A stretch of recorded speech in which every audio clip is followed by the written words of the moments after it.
Vamos a grabar aquí, que todo de nuevo esta historia. En entrenamiento hay un lenguaje que es propio, que es siempre que hablen de entrenamiento, vamos a emplear estos 4 conceptos.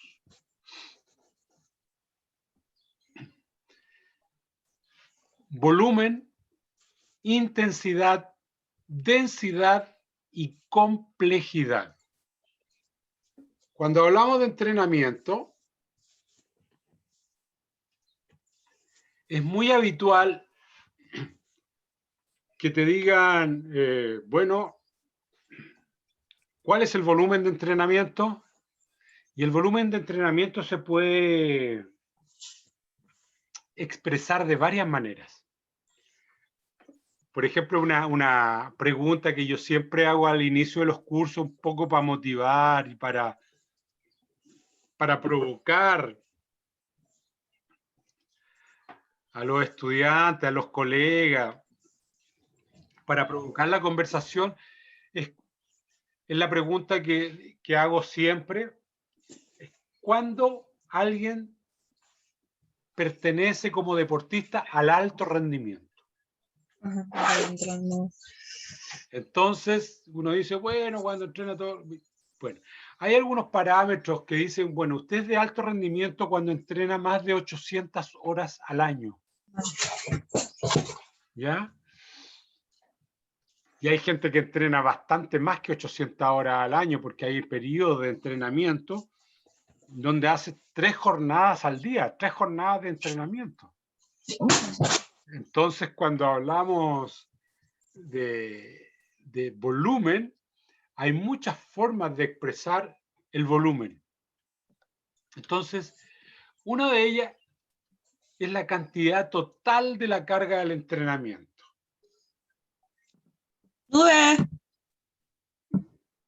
Thais, cierra tu micrófono, Thais. Disculpa. Entonces, cuando decimos, bueno, hoy día corrimos en total 15 kilómetros, ese es el volumen total de la carga de entrenamiento. Pero también puede ser la carga total del microciclo. Microciclo es de la semana de entrenamiento. Por ejemplo, en esta semana hemos corrido 160 kilómetros. Ese es un microciclo, una semana de trabajo. O lo que corrimos hoy día, que fueron 15 kilómetros o 20 kilómetros. Eso es volumen, cantidad. Es la medición del trabajo total, sumado el trabajo nada más, en un periodo dado. Entonces, cuando habitualmente decimos, bueno, hoy día hemos corrido tantos kilómetros, pero también puede decir lo que me decían en el momento anterior que tuvimos, bueno, cuando uno hace repeticiones, claro, también se puede contar por repeticiones. Hoy día hice 10 repeticiones con el 80% de mi RM. Entonces, esa es una forma de contar también. Hice 50 abdominales o 1500 abdominales. Ese es un número de repeticiones, ¿te fijas? También puede decir cantidad total de kilos levantados en el entrenamiento. Hoy día en el entrenamiento levanté 1,5 toneladas. Entonces el volumen es cuantificar, ¿ya? También puede decir, ¿cuál es tu volumen de entrenamiento a la semana? Bueno, yo entreno 3 veces a la semana, 4 veces a la semana, en fin. Eso es volumen, número de sesiones por día. Entonces, cuando decimos el volumen relativo, para saber dónde estamos con mi equipo, por ejemplo, si a usted le dice, hágase cargo del equipo de Real Madrid en el fútbol, Bueno, ¿cómo saber cuánto se entrena? Entonces tiene que tomar el promedio del equipo para saber cuánto entrena. Y supongamos que usted viene de entrenar a la selección de fútbol de la UPLA, ahí tú puedes comparar rápidamente cuál es el promedio de la carga de trabajo de la selección de fútbol de la UPLA con el Real Madrid. Y eso te da la distancia precisa para poder compararte. ¿Ya?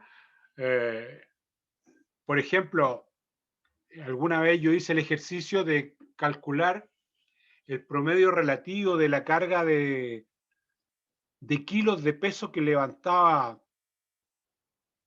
el equipo campeón del mundo de rugby con el equipo de la selección chilena de rugby.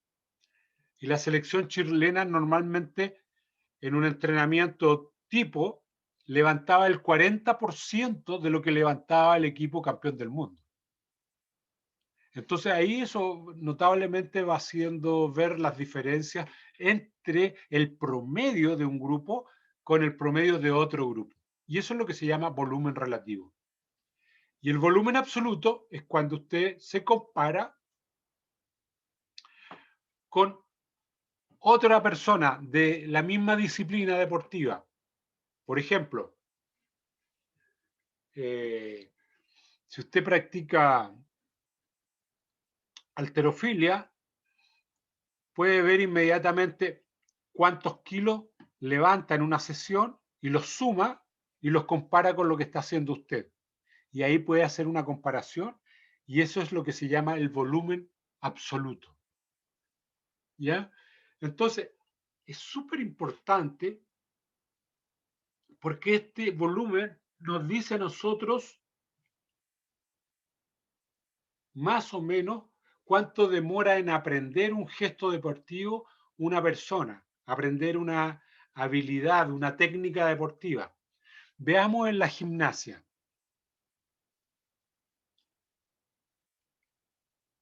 ¿Cuánto demora uno en hacer la posición invertida? ¿Cuántas repeticiones? ¿O cuánto tiempo demora en hacer la posición invertida? Ángel, y tú que eres más gimnasta, ¿cuánto tiempo más o menos en hacer una posición invertida?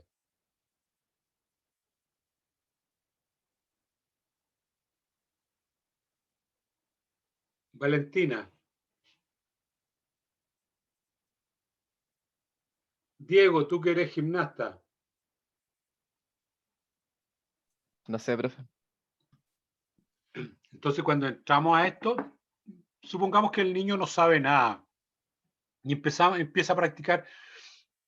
A los 6 años, los niños empiezan a, como decimos cariñosamente en la casa, a parar las patas por todos lados. Y eso lo hicieron ustedes también cuando chicos, probablemente. Entonces empieza a hacer ese ejercicio y se empieza a ubicar. 1, 2, 3, 4, 5 veces. Y allá al cabo de 2 meses ya empieza a hacerlo contra la pared. 2, 3, 4, etcétera. Entonces, si nos damos cuenta que en toda esa cantidad de tiempo, la cantidad de repeticiones que hizo ese niño, deben ser más de 200 o más de 300, separadas en el tiempo. Porque no pueden ser todas las mismas repeticiones en un solo día, porque no da, porque se fatiga, se cansa, ¿ya? Entonces, nosotros sabemos que después aproximadamente de 300 repeticiones, un niño recién está ubicándose espacialmente. 300 repeticiones, supongamos que por clase uno hará máximo 10 repeticiones. Entonces comprenderás que aquí tenemos 10 repeticiones, son 30 sesiones. Es decir, necesitamos 2 años para que un niño ya aprenda recién a pararse en 2 manos y otro tanto de tiempo para entrenar para que fije el gesto. Entonces no es cuestión de que yo lo muestre y usted lo aprenda. Y eso pasa con todos los deportes, ¿ya? Entre que usted asimila el gesto empieza a practicarlo con los aprendizajes, las correcciones, hasta que aprende el gesto, lo practica y lo fija como un gesto mecánico. Son más de 500 repeticiones, por lo tanto, eso significa más de 2 años de práctica en volumen. Entonces, es muy importante que ustedes sepan esto, porque cuando le enseñan a un niño, se darán cuenta que no es cuestión de que usted le muestre y lo haga inmediatamente. Probablemente lo puede hacer muy parecido, pero de ahí a fijarlo, a que técnicamente sea correcto, a ocupar los tiempos apropiados, lleva un buen tiempo, y eso no es menos de un par de años. Entonces, es por eso que muchos deportistas, por ejemplo, no hay que apurarlos, ¿ya? Hay deportistas que juegan bastante bien, pero hay que tener un poco de calma, a menos que sean talentos realmente excepcionales, de que puedan asimilar el juego completo y la técnica para poder aplicarla en el deporte. ¿Mm? Entonces, aquí se da una distancia que mientras más alto el volumen, es decir, mientras más repeticiones tengamos que hacer en un entrenamiento, la intensidad es más baja. Es decir, tenemos que hacerlo a menos velocidad, con más descanso, con más pausa. En la medida que nosotros vamos aumentando la intensidad de trabajo, menos pausas, más repeticiones, es porque la persona ya lo hace mejor.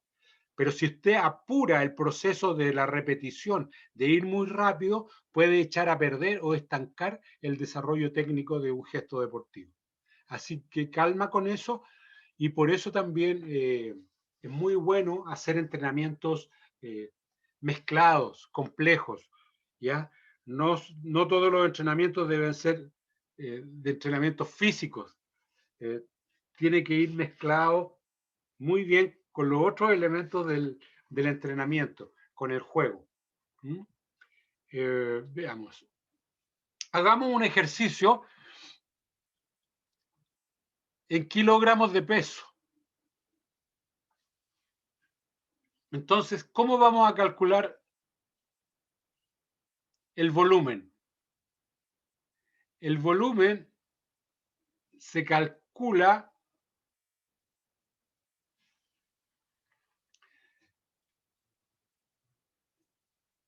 primero sabiendo cuál es tu RM, tu repetición máxima.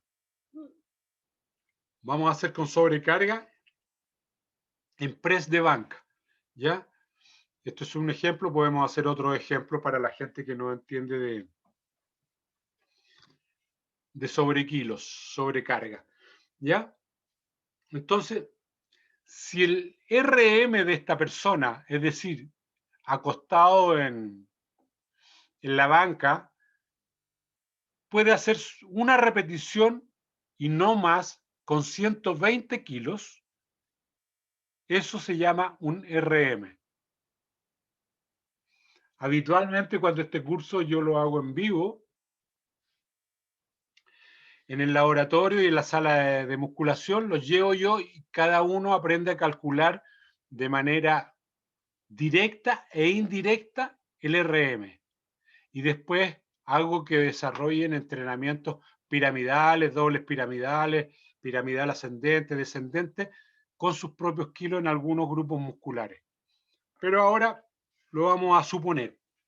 Entonces, supongamos que esta persona hace una repetición de 120 kilos.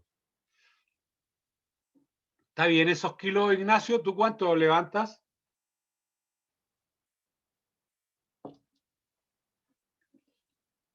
O Víctor, ¿cuántos kilos levantas en press banca? ¿Lo han hecho alguna vez? Diego, ¿lo has hecho? Máximo 75 hace rato, sí. Ya, bien. Eso es. La Thais tiene que saberlo. ¿Cuánto es tu RM en press banca, Thais?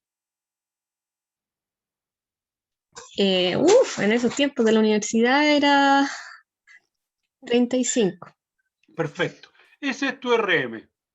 Muy bien, vamos a diseñar un entrenamiento. Partimos con esta persona que tiene 120 kilos. 10 veces 60 kilos vamos a mover. Descansa. 8 veces 80 kilos. Descansa. 4 veces 100 kilos. Descansa. Y luego 2 veces 110 kilos.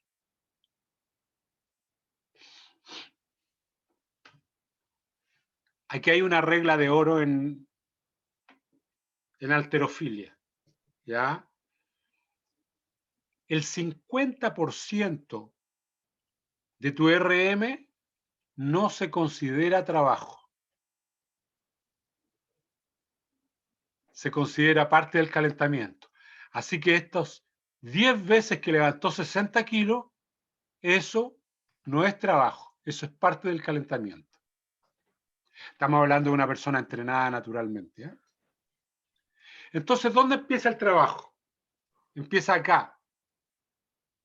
8 por 80 kilos. 640 kilos movió aquí. Después 4 por 100 kilos. Movió 400 kilos.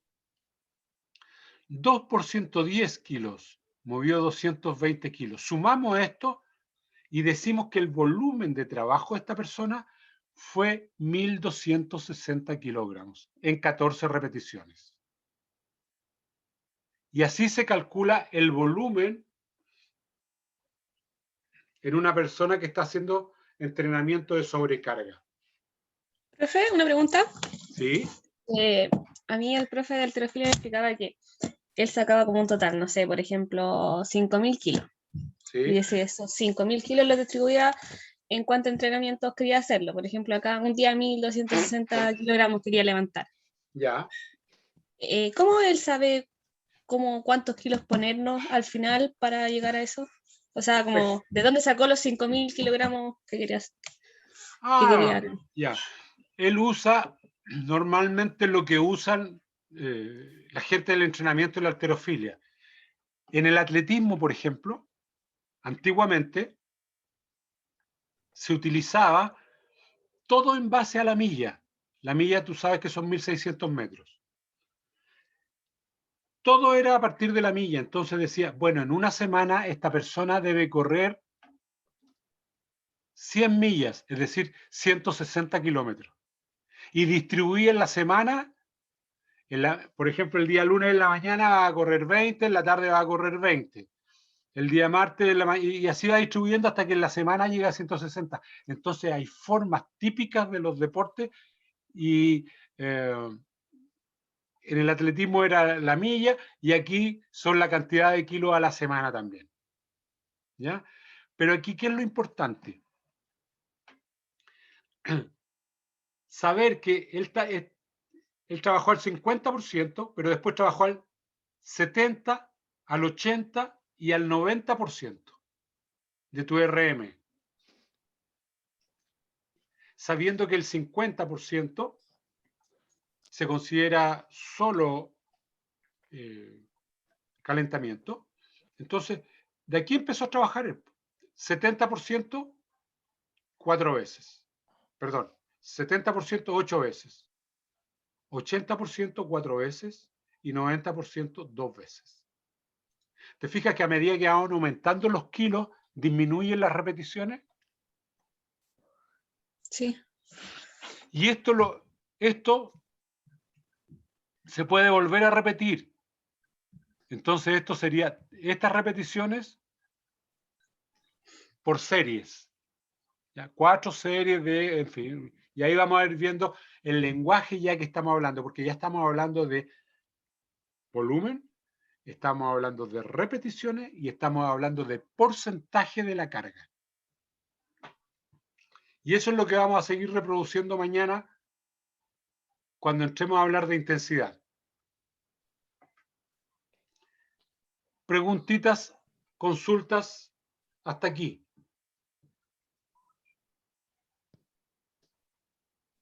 Profe, a mí no me quedó claro cuando habló de volumen relativo. Muy bien. ¿Tú qué deporte practicas, Víctor?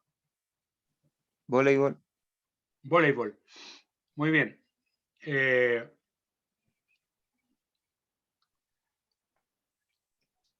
En época de periodo precompetitivo, cuando entrenan remaches, ¿cuántos remaches practicas tú? ¿Cuántos? No sé, es relativo a la cantidad, no. ¿Te fijas? Si el entrenador supiera y dijera, bueno, como estamos en esta etapa, tenemos que practicar 30 remaches. Pero este jugador es más novato, así que va a practicar 25. Y este otro que está aprendiendo, que está pegado al equipo, 20. Y este otro que es más experto puede hacer 35. Con todo eso hace un promedio. Entonces dice, el volumen de salto de mis voleibolistas en entrenamiento es de 28 remaches por entrenamiento. Muy bien. Ahora comparémoslo con lo que hace la selección chilena de voleibol.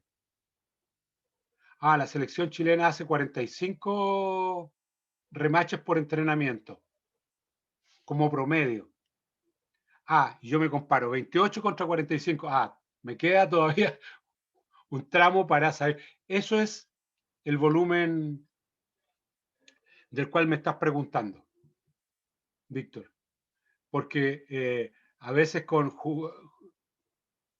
Mira, te cuento una pequeña anécdota que hoy día es una comedia, pero es triste al comienzo. Hace muchos años llegó un entrenador de gimnasia a la Universidad de Playa Ancha que venía de entrenar a la selección chilena. Y la Universidad de Playa Ancha era campeona a nivel nacional de gimnasia universitaria y se hizo cargo del equipo. Entonces, en gimnasia se usa, lo que me decía la Thais, cómo llega a los 5.000 kilos, se usa que tiene algunas cuestiones que son propias de la cultura de ese deporte. El aparato rey o la reina de los aparatos en la gimnasia en varones es la barra fija. Entonces, normalmente los entrenadores, para saber cuán buen gimnasta es uno, parte subiendo a la barra fija a los deportistas. Y le dice, bueno, vamos a calentar y vamos a hacer 10 gigantescas adelante, 10 gigantescas atrás y salida. Solo para calentar.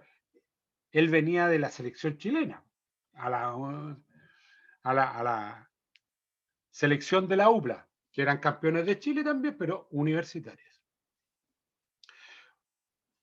Subió el primero, llegó a 4 gigantescas adelante, se bajó. Subió el segundo, hizo 7 gigantes y se bajó. No eran capaces de terminar la rutina. Pero hubo uno que se lanzó y no fue capaz de afirmarse y salió volando y se cayó, se golpeó, llegó al hospital y todo eso. Ese deportista que estaba ahí era el deportista más nuevo que había y no sabía hacer eso, pero estaba tan impresionado con el entrenador que quiso hacerlo pensando que lo iba a aprender en ese minuto. Salió volando. ¿Te fijas? Es decir, el promedio relativo que se usaba en una selección chilena no tiene nada que ver con el promedio relativo de una selección universitaria, que normalmente allá eran 10 y aquí deben haber sido como máximo 2 o 3. Eso es promedio relativo, Víctor.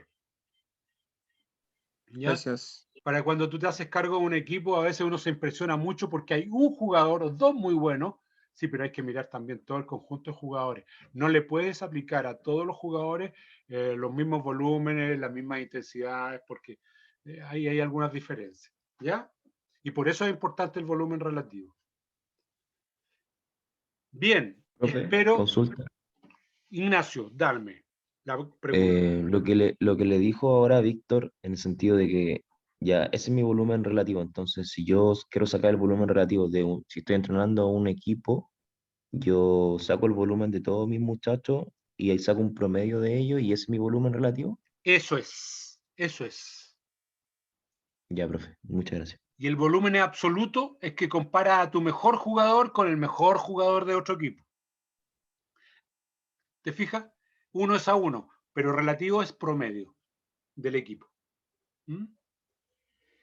Ya, durante el día espero que me hagan llegar los grupos de trabajo para asignarles las tareas mañana. Y mañana continuamos viendo intensidad, densidad y complejidad de la carga. ¿De acuerdo? Profe, yo le Señorita. mandé el grupo la semana pasada, creo. Sí, Leonora, lo tengo. Ah, ya. Lo tengo, Leonora. Muchas gracias. ¿Ya? Un abrazo, cuídense mucho, coman bien, no mucho. Que les vaya bien. Chao, profe. Chao, profe. Chao, chao. Ya, profe. Chao. Adiós, cuídense mucho, por favor.